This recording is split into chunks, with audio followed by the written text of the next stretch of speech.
Iran డైరెక్ట్గా attack చేయకుండా హౌతీల చేత సౌదీ అరేబియా మీద దాడి చేయించింది. కడుపు రగిలినటువంటి సౌదీ అరేబియా ఆ హౌతీలు ఉన్నటువంటి ప్రాంతం మీద భారీ ఎత్తున దాడులు చేసింది. అంటే ఓ రకంగా యుద్ధంలో పాల్గొనటం ప్రారంభించింది.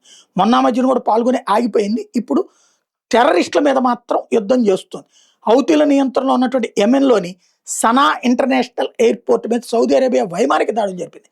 హౌతీలతో కాల్పుల విరమణని సౌదీ అరేబియా దీంతో క్లోజ్ చేసినట్టు. ఆ మధ్యన సౌదీ అరేబియాకి హౌతీకి మధ్యన కాల్పుల విరమణ ఒప్పందం జరిగింది. అది పక్కన పెట్టేసింది.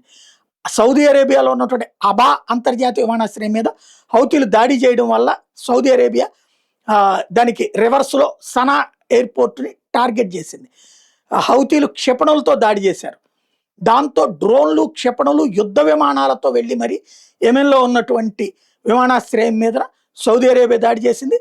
ఇప్పుడు మరి పాకిస్తాన్ కూడా ఏమైనా రంగంలోకి దిగుతుందంటే వాళ్ళు ఏమీ నోరు మెదపట్లేదు.